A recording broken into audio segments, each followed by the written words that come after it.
ఉత్తర తెలంగాణలో teacher MLC పట్టభద్రుల MLC గెలిచిన సందర్భంగా చేగుంట మండల కేంద్రంలోని గాంధీ విగ్రహం దగ్గర రాష్ట్ర పార్టీ ఆదేశానుసారం మండల పార్టీ ఆధ్వర్యంలో విజయోత్సవ సభ నిర్వహించారు. ఈ సందర్భంగా వక్తలు మాట్లాడుతూ రాష్ట్రంలో కాంగ్రెస్ పార్టీ అలవిగాని హామీలు ఇచ్చి ప్రజలను తప్పుదోవ పట్టిస్తున్నారని, ఇచ్చిన హామీలను తొంగలో తొక్కి అబద్ధాలు ప్రచారం చేయడం వలన ఈరోజు ఉత్తర తెలంగాణలోని 13 జిల్లాల ప్రజలు 33 ఎమ్మెల్యే నియోజకవర్గాల్లో 6 ఎంపీ స్థానాల్లో 277 మండలాల్లో బీజేపీకి స్పష్టంగా ఓట్లు వేసి కేంద్రంలో రాష్ట్రంలో డబుల్ ఇంజిన్ సర్కారు ఉంటేనే రాష్ట్రం అభివృద్ధి చెందుతుందని టీచర్ ఎమ్మెల్సీ స్థానాన్ని పట్టభద్రుల స్థానాన్ని బీజేపీకి కట్టబెట్టారన్నారు. రాబోయే కాలంలో తెలంగాణలో బీజేపీ జెండా ఎగరవేస్తుందని వారు అన్నారు. ఈ సందర్భంగా గాంధీ చౌరస్తాలో టపాకాయలు కాల్చి స్వీట్లు పంచి సంబరాలు చేసుకున్నారు. ఇట్టి కార్యక్రమంలో మండల అధ్యక్షుడు చింతల భూపాల్, బీజేపీ ఓబీసీ రాష్ట్ర కార్యవర్గ సభ్యుడు కరణం గణేష్ రవికుమార్, జిల్లా ప్రధాన కార్యదర్శి ఎల్లారెడ్డి, ఉపాధ్యక్షుడు భిక్షపతి, విహెచ్పి ఖండ ప్రముఖ్ సురేష్, మండల అధ్యక్షుడు భూపాల్ రెడ్డి, టెలికాం మెంబర్ బాలచందర్, నాగరాజ్, మండల ఉపాధ్యక్షుడు సాయిబాబా, ప్రధాన కార్యదర్శి ఎల్లారెడ్డి, ఉపాధ్యక్షుడు భిక్షపతి, విహెచ్పి ఖండ ప్రముఖ్ సురేష్, మండల అధ్యక్షుడు భూపాల్ రెడ్డి, టెలికాం మెంబర్ బాలచందర్, నాగరాజ్, మండల ఉపాధ్యక్షుడు సాయిబాబా, ప్రధాన కార్యదర్శి నరసింహులు, సీనియర్ నాయకులు హరిశంకర్, వేణు తదితరులు పాల్గొన్నారు.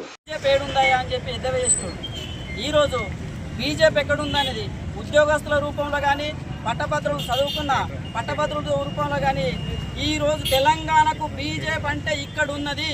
ఎక్కడ తెలంగాణ ఉద్యమం గడ్డ ఏదైతే ఉందో మెదక్, కరీంనగర్, ఆదిలాబాద్, నిజామాబాద్ ఈ ఉద్యమ గడ్డలో కూడా బీజేపీని నిలబెట్టి నీకు ఒక రాజకీయ నాయకునికి వంకర మాటలు మాట్లాడుతున్న వంకర బుద్ధున్న నాయకుడు ఈరోజు బీజేపీ ఎక్కడుందో నీకు తెలియజేసిరు. కాబట్టి నువ్వు ఒక పెద్దరికం వచ్చినప్పుడు తెలంగాణలో ఒక పెద్ద తలకాయ అయినందుకు మంచి మర్యాద చేసి మాట్లాడితే ప్రజలు కానీ ఇటు నాయకులు కానీ నేను గౌరవిస్తారు. ఈరోజు నువ్వు ఎమ్మెల్సీ ఎలక్షన్లలో కూడా అభ్యర్థులు నిలబెట్టకుండా ఒక మూలన వండుకొని ఈగెళ్తాడు ఏడెళ్తావు ఎట్లా వెళ్తావు కట్టె చేతులు లేదా ఇలా నీకు ఫామ్ హౌస్లో వండుకొని ఈగెళ్తాడు చూడు నువ్వు వెళ్ళలేవు, యుద్ధం చేయలేవు, తెలంగాణ పరిపాలించలేవు. ఇప్పటికైనా రిటైర్మెంట్ తీసుకొని మూల కూర్చుంటే అందరూ ప్రజలు కూడా వచ్చిన పేరును మంచిగా నిలబెట్టుకొని గౌరవప్రదంగా ఉంటామని మేము తెలియజేస్తా ఉన్నాం. ఢిల్లీకి వెళ్ళి వచ్చిన నాయకుడు గల్లీలో ఏం చేస్తాడే అన్నావు. ఢిల్లీకి వెళ్ళి నిలబెట్టిన అభ్యర్థి గౌరవించి నీకు శాసనసభలకు పంపిస్తున్నందుకు పట్టభద్రులకు ఉపాధ్యాయ సంఘాలందరికీ పేరున చేగుంట మండల శాఖ తరఫున కృతజ్ఞతలు తెలియజేస్తా ఉన్నాం. భారత్ మాతాకి.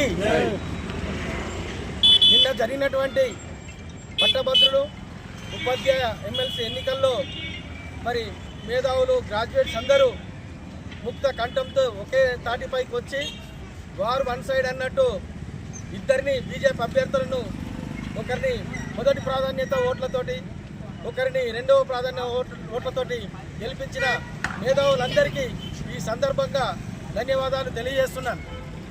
మార్పు ఎక్కడుంది అంటే ఇవాళ దేశ ప్రధాని నరేంద్ర మోదీ మీద ప్రగాఢమైన విశ్వాసంతో దేశ ప్రజలందరూ ఒక ఆలోచనకు వచ్చింది.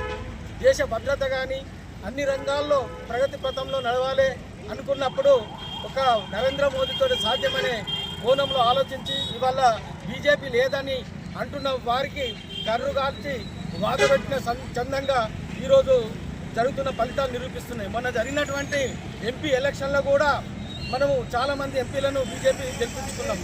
ఎంతమంది ఎన్ని పార్టీలు వచ్చి విపరీతమైన డబ్బులు వేలకు వేలు ఇంటికి 10,000 20,000 చొప్పున పంచినప్పటికి కూడా మరి ₹1 పంచకున్న భారతీయ జనతా పార్టీ మీద నరేంద్ర మోదీ మీద అభిమానంతో భారీ మెజార్టీతోటి మన ఎంపీలను గెలిపించుకున్న సందర్భం మనము ఈ సందర్భం గుర్తు చేసుకుంటూ ఈ ఎన్నికల్లో కూడా మరి భారీ మెజార్టీతోటి ప్రజలు గెలిపించుకున్నట్టే రాబోయే తరంలో బీజేపీతే రాజ్యము రామరాజ్యము ప్రధానమంత్రి నరేంద్ర మోదీతో సాధ్యమవుతుందని ప్రజలు గ్రహించారు. కనుక ఈరోజు ఒక మార్పు అనేది మన తెలుగు రాష్ట్రాల్లో వస్తుంది. రానున్న రోజుల్లో బీజేపీ పక్క ఈ తెలుగు రాష్ట్రాల్లో అధికారంలోకి వస్తుందనడానికి వేరే సందేహం లేదు.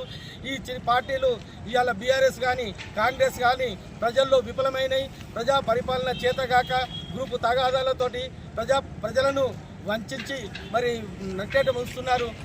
ఓట్లు వేసిన వారికి మరి మొండి చేయి చూపెట్టి ప్రజలను రాష్ట్రాలను అధోగతి పాలు చేస్తున్నారు. కాబట్టి నరేంద్ర మోదీ మీద విశ్వాసంతో ఉన్న ప్రజలందరూ రేపు రానున్న రోజుల్లో మంచి గుణపాఠం చెప్పి ఈ రెండు రాష్ట్రాల్లో ముఖ్యమంత్రులు బీజేపీ కైవసం చేసుకుంటాయని ఈ సందర్భంగా గుర్తు చేస్తూ ముగిస్తున్నాను. నిన్న వచ్చిన ఎలక్షన్స్ రిజల్ట్ను చూసిన తర్వాత కాంగ్రెస్ వాళ్ళకి కర్రు కాసి వాత పెట్టినట్టయింది. 33 జిల్లాల్లో 277 మండలాల్లో 6 పార్లమెంట్ నియోజకవర్గాల్లో వీళ్ళు స్పష్టంగా మన ఎమ్మెల్సీ టీచర్ ఎమ్మెల్సీ కానీ పట్టభద్రుల ఎమ్మెల్సీ కానీ స్పష్టంగా నిర్ణయం తీసుకొని బీజేపీ ఓటేసినందుకు ప్రతి ఓటర్ మహాశయానికి ధన్యవాదాలు. అలాగే వీళ్ళకు అలవి కానీ హామీలు ఇచ్చి ఇప్పటి వరకు 3000 పెన్షన్ అన్నారు, ఆసరా అన్నారు, సైకిల్ అన్నారు, ట్రైసైకిల్ అన్నారు, అన్ని హామీలు కూడా తుంగలో దొక్కి ఇప్పుడు మళ్ళీ అబద్ధాలు చెప్పుకుంటా వచ్చి ముందుకొచ్చి ప్రజల్ని మోసం చేస్తున్నారు. ఇప్పుడు వాళ్ళకి దమ్ముంటే 42% బీసీలకు రిజర్వేషన్ కల్పిస్తున్నారు. వాళ్ళకి దమ్ముంటే ఇప్పుడు ధైర్యంగా ఇప్పుడు ముందుకొచ్చి స్థానిక ఎన్నికలు నిర్వహిస్తే ఖచ్చితంగా తెలంగాణలో బీజేపీ పార్టీ వస్తుందని చెప్పి ఈ సందర్భంగా అంటున్నాను, తెలియజేస్తున్నాను. ధన్యవాదాలు.